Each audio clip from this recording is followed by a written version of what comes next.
Es una virtud. Este dicho representa la opinión de muchas personas populares y en muchas ocasiones o casos es cierto. No obstante, Dios nunca estimula a que nosotros tengamos tolerancia al pecado. Él no lo hace y eso significa que usted y yo no tenemos que ser tolerantes al pecado, sino que la preocupación de Dios es cuando su pueblo permite el pecado y se acostumbra viviendo en pecado. Pablo ahora se refiere al segundo problema que se había enfrentado, la inmoralidad en la iglesia, la negativa de los líderes religiosos para lidiar con la persona que ofende o está en pecado. Los líderes religiosos no tomaban el asunto en serio, pero Pablo se refiere a este problema como un problema que los corintios están viviendo. La forma más que Pablo estaba formando aquí era que los de los que estaban en Corintios están enfrentando algo muy importante que Pablo lo exhorta en toda la carta de los Corintios, y es una falta de amor. La falta de amor de ellos hacia que la iglesia no tuviera ese amor que están reflejando. Por la falta de amor, muchos habían enfrentado divisiones los unos con los otros, habían tenido pleito entre ambos y se habían centrado en otras personas. Los creyentes somos llamados a ser santos.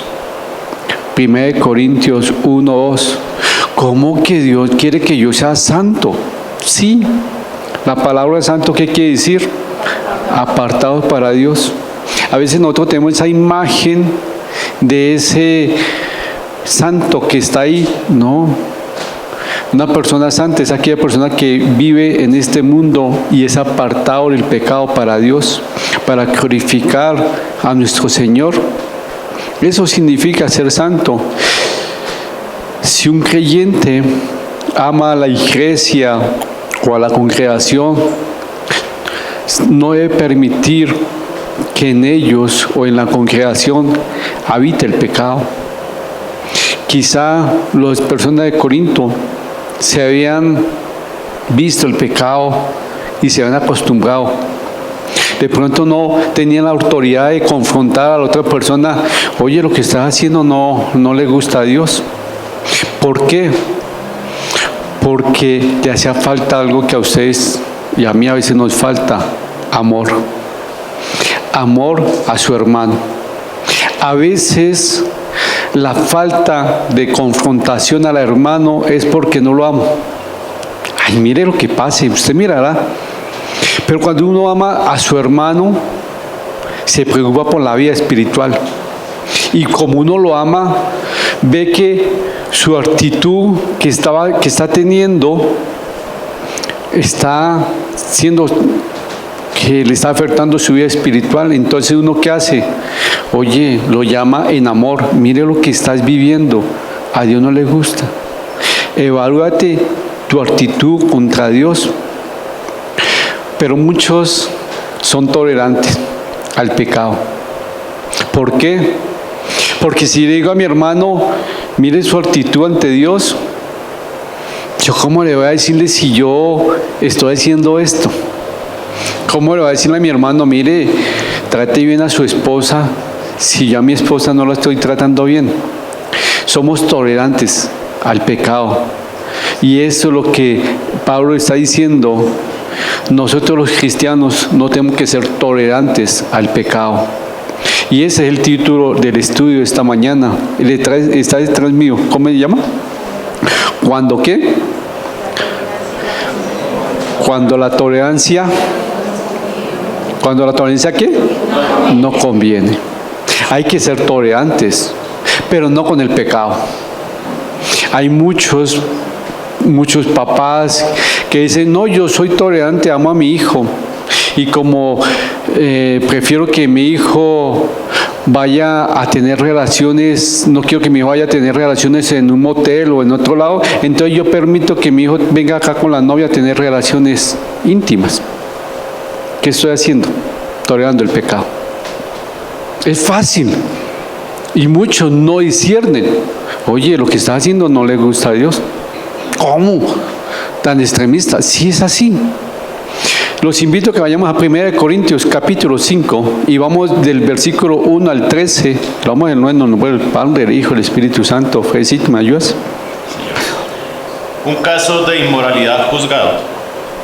De cierto se oye que hay entre vosotros fornicación, y tal fornicación cual ni aún se nombra entre los gentiles, tanto que alguno tiene la mujer de su padre. Y vosotros estáis envanecidos. ¿No deberíais más bien haberos lamentado para que fuese quitado de en medio de vosotros el que cometió tal acción? Ciertamente yo, como ausente en cuerpo, pero presente en espíritu, ya como presente he juzgado al que tal cosa ha hecho.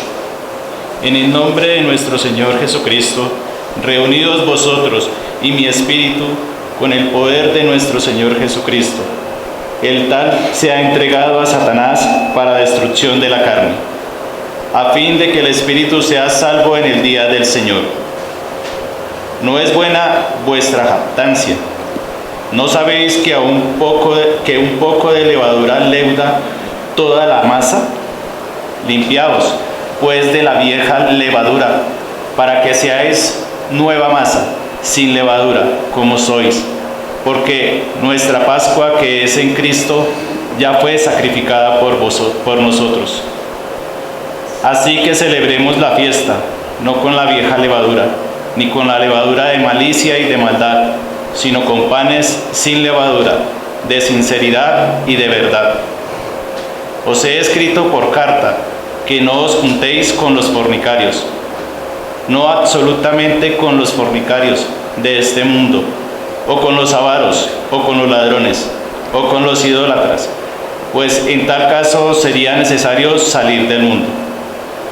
Más bien os escribí que no os juntéis con ninguno que llamándose hermano fuere fornicario, o avaro, o idólatra, o maldiciente, o borracho, o ladrón. Con el tal ni aún comáis. ¿Por qué? ¿Qué razón tendría yo para juzgar a los que están fuera? ¿No juzgáis vosotros a los que están dentro? Porque a los que están fuera Dios juzgará. Quitad, pues, ese perverso de entre vosotros. Gracias, Frei. En el versículo 1 y 2, lamentarse por el pecado de la persona. Los hermanos de Corinto se habían quedado quietos o tranquilos, sin decir nada a la persona que estaba en pecado. No se habían interesado lo suficiente para intervenir y corregir a su hermano. Pablo describe las circunstancias de este hombre que tenía una relación íntima con la esposa de su papá. Era algo que ni siquiera los gentiles lo hacían, pero se estaba cometiendo este pecado de inmoralidad en la iglesia. Y Pablo describió las circunstancias y él condena a la persona que está en pecado, pero también está condenando a los líderes de la iglesia por su indiferencia. A ellos no estaban haciendo nada, veían que este hombre estaba en pecado y no le importaba. Era bien conocido ese asunto que este hombre tenía con la esposa de su papá, pero a ninguno le importaba llamarle en amor y exhortarlo. A ninguno, sino que no hacían nada. Era algo que un creyente no puede hacer. Hace énfasis que él pertenecía a la iglesia. Aquí no vemos que hace juicio a la mujer. De pronto la mujer no pertenecía a la iglesia. Pero Pablo no hace ningún juicio contra esta mujer. Pues, si no era miembro de la iglesia, pues no hace ningún juicio.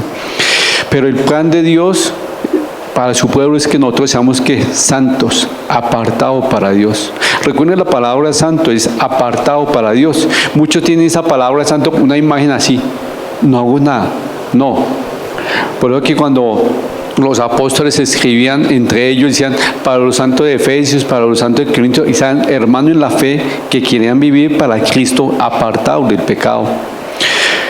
Pero aquí, aunque vivían en medio de la sociedad contaminada de muchas cosas en Corintios, Él quiere que nosotros seamos distintos, seamos santos.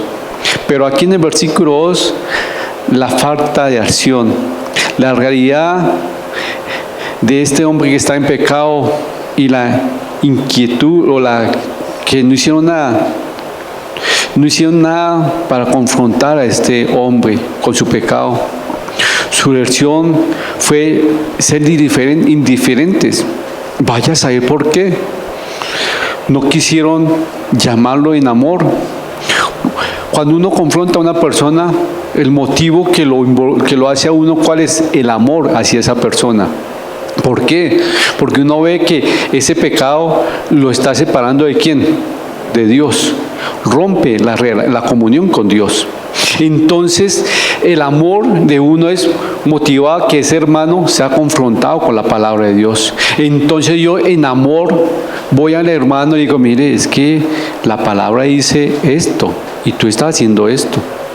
En amor lo exhorto, no lo estoy juzgando. Estoy preocupado por las cosas espirituales. Oye, hermano, ¿qué pasa? ¿Pero por qué? Porque me estoy poniendo a mí, diciendo: él puede hoy estar cayendo, mañana puedo ser yo. Entonces, como yo quiero que me traten, trato a mi hermano. Él cayó, en amor pregunto y ayudó a ser un instrumento de Dios.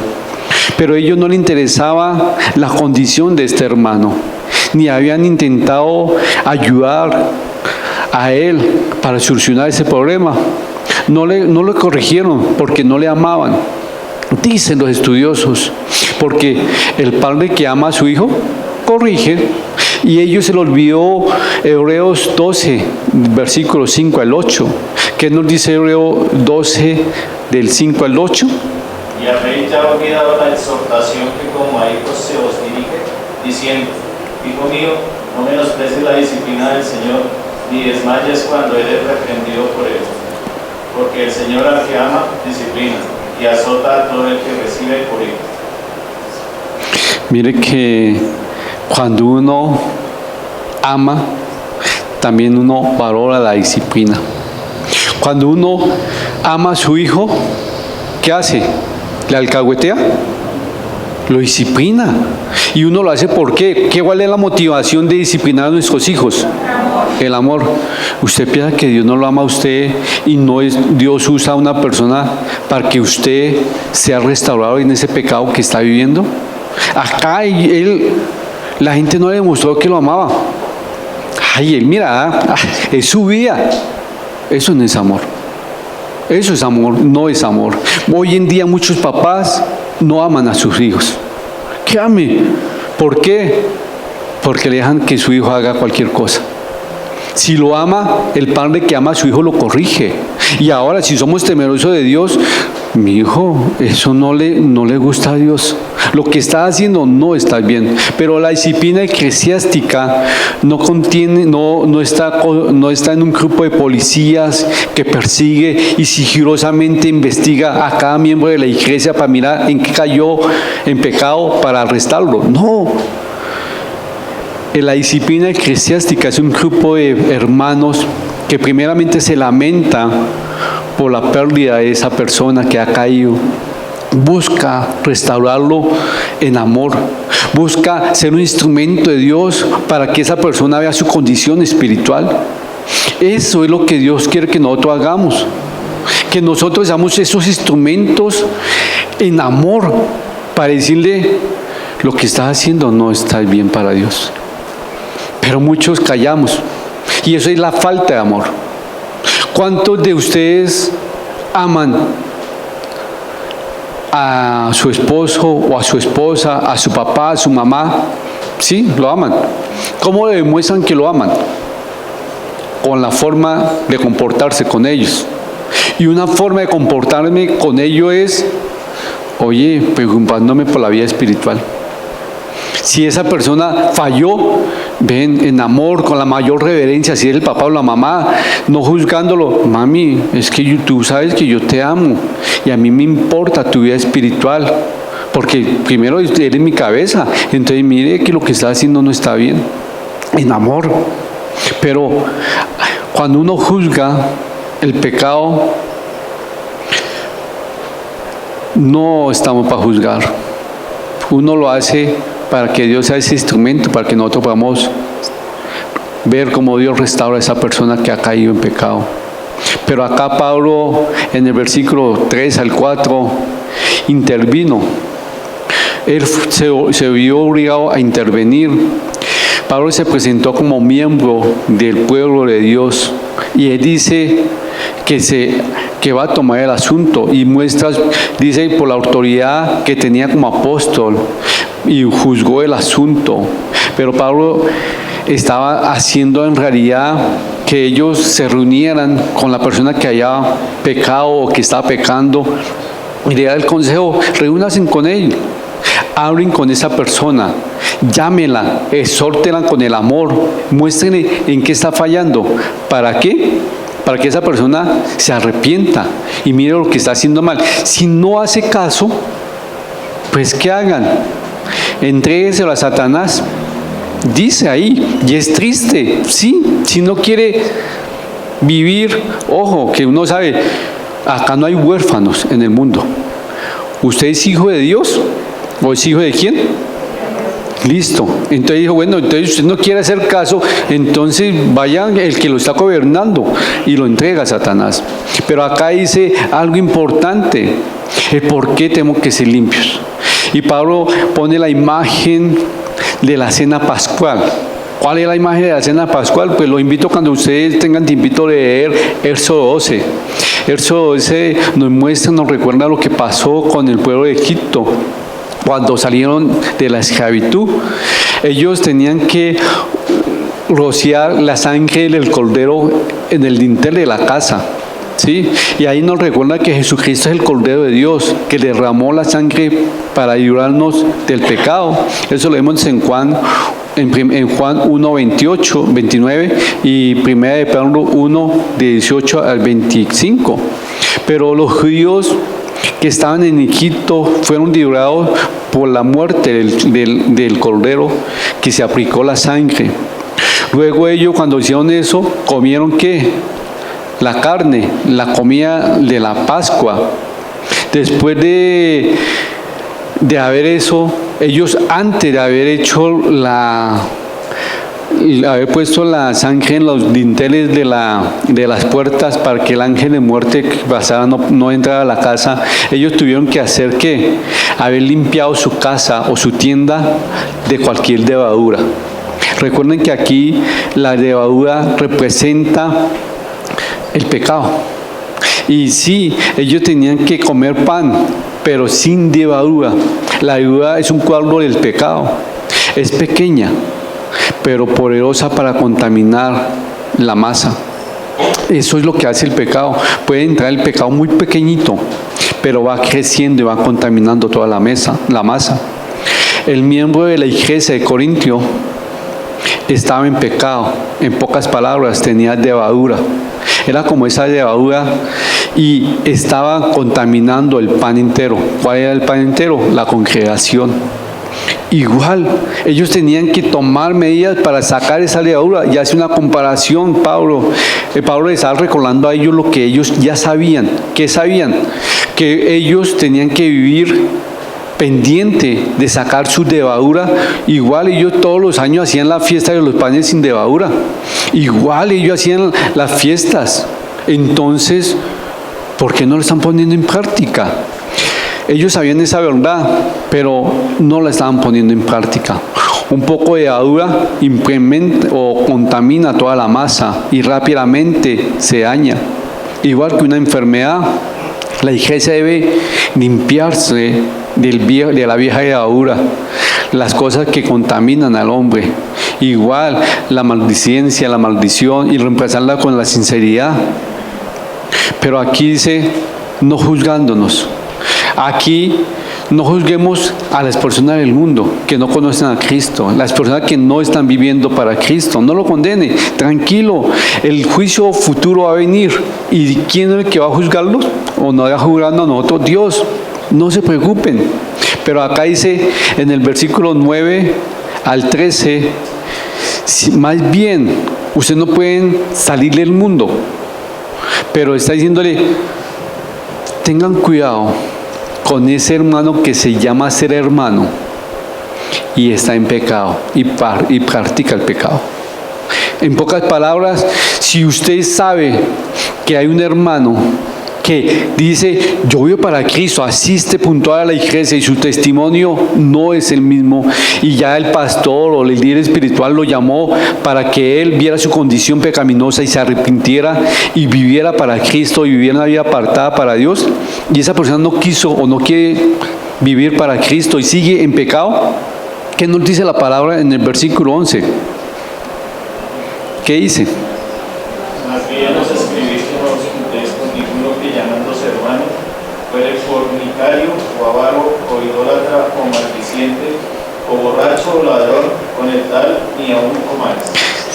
Mire, más bien os escribo que no os juntéis con ninguno que llamándose hermano. Oye, con tal no coma, no se junte. ¿Por qué? Porque lo va a contaminar, lo va a llevar a usted a decir, no, pero ¿qué malo tiene que mi hermano peca? Pues yo también puedo hacer pecar. Entonces yo como le decirle a él, mire que lo que tú estás haciendo está mal, si yo estoy peor que él. Muchos estudiosos dicen que esa parte es autoridad espiritual. Yo no le puedo decirle a mi hijo, no diga mentiras mientras yo miento. Pero ahora mi pregunta es, ¿dónde están o dónde estamos nosotros? ¿Podemos confrontar o ser esos instrumentos de Dios para decirle a la persona, lo que estás haciendo no le gusta a Dios? ¿Cómo estoy yo viviendo?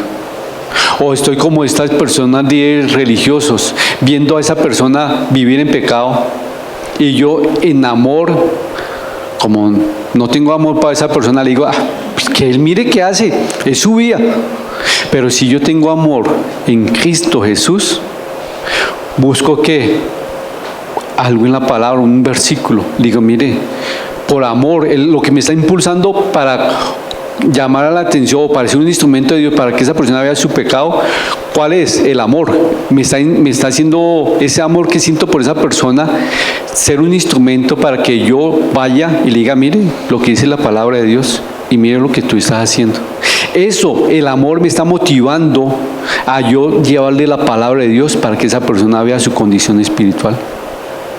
Pero a veces ese amor no alcanza. ¿Por qué? Pues es su vida y mira, pero si yo amo a mi hermano, ¿por qué no me preocupo por la vida espiritual de él? ¿Y por qué si hay personas que me aman, no ven que yo estoy pecando y no me dicen en amor, venga, Salvita, en amor, mire lo que dice la palabra de Dios y mire tu actitud? Eso es el amor. Pero a veces nosotros no vemos.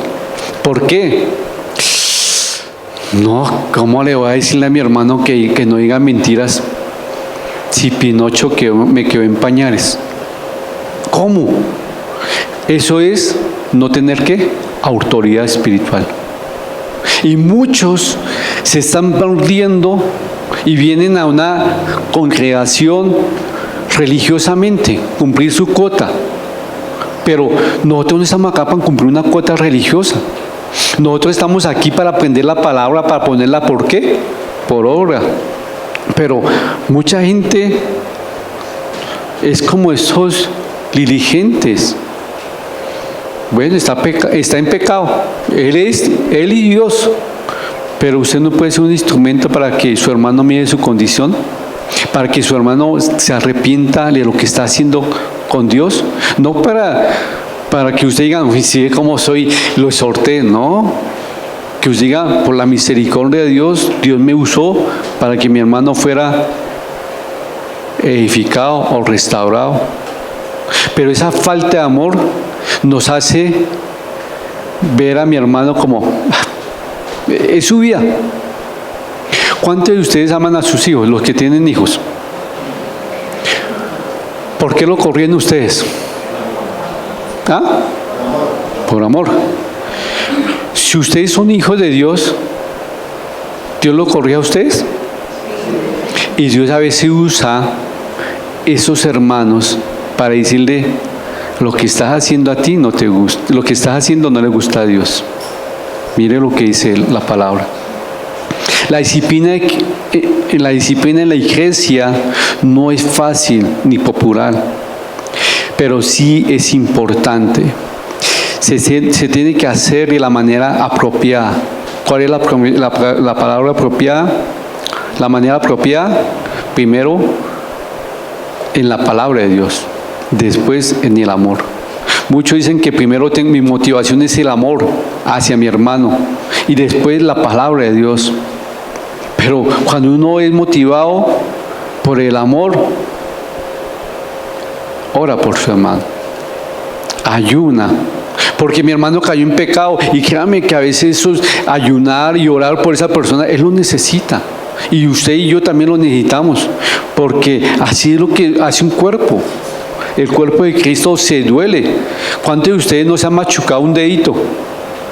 ¿Cierto que le duele hasta la última uña del pie? ¡Uy, Dios mío! Sí. Igual, ¿por qué no nos dolemos nosotros cuando mi hermano cayó en pecado? Nos dolemos y como nos duele, oramos por él y en amor, hermano, ¿qué pasó? Cuéntame. Empezamos cuando uno es un instrumento de Dios, no juzga, sino que pregunta. Oye, hermano, ¿qué pasó? ¿Qué fue lo que hiciste? ¿Qué estabas pensando? Muéstrame. ¿Por qué? Porque yo no lo voy a juzgarlo, porque como él necesita, yo también necesito. Pero a veces no hacemos eso. La razón para purificar la iglesia de ese pecado es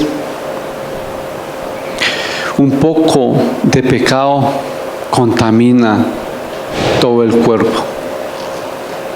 Y ustedes tienen que saber muy bien si hay un poco de pecado en su vida o algo que ustedes no han entregado a Dios, tarde o temprano va a contaminar todo el cuerpo. Debemos vivir en una fiesta en pentecostal. ¿Cuál era la fiesta? De los panes sin levadura, de vivir sin levadura. Nosotros tenemos que vivir nuestra vida santa. Ay, ¿cómo que mi vida santa? Sí, la palabra santa, ¿qué quiere decir? Apartado. Muchos dicen, no, pues ¿qué? ¿Mucho santo? Sí, yo soy santo. ¿Por quién? Por la gracia de Dios, por su misericordia. Sí. Ay, ¿usted es salvo? Sí, por fe en Cristo Jesús. Pues ¿qué? Muy santo y muy salvo. Sí, es cierto. Pero dicen, no, pues ¿qué? ¿Le pongo la verita? Pues no, pero la palabra de santo quiere decir que apartado para Dios, vivir. Yo me aparto, trato de vivir una vida apartada para Dios y gracias a Dios tengo la ayuda de ¿quién? Del Espíritu Santo, que me dice, mire, y Dios usa a otras personas. Pero aquí la inmoralidad sexual había llegado a la iglesia y muchos hermanos se quedaban callados. Muchos dice un dicho popular, el que tiene rabo de paja, y muchos cristianos no dicen nada porque tienen rabito de paja, se queman. Tú no le puedes decir a su hermano, oye, trate bien a su mamá, si no respeta a su mamá. Hable bien, si no está diciendo malas palabras. Aquí nos está hablando a nosotros como hermanos en la fe. ¿A qué? A estar pendiente de mi hermano que ha caído en pecado. No a juzgarlo, sino a demostrar el amor que hay en nosotros en Cristo Jesús. Y el amor es ayudarlo y exhortarlo con la palabra de Dios para que él pueda vivir una vida para la honra y la gloria de Dios. ¿Qué dice el título? La tolerancia no conviene en la iglesia. La tolerancia no conviene cuando hay alguien en pecado. No puedo tolerar. No puedo tolerar que el pecado destruya a una iglesia o a hijos de Dios, o que destruya familias. Usted puede ser un instrumento de Dios. ¿Ha sido un instrumento de Dios en estos días o lo está haciendo? Es entre ustedes y Dios. Los invito a que oremos, por favor. Padre Celestial, te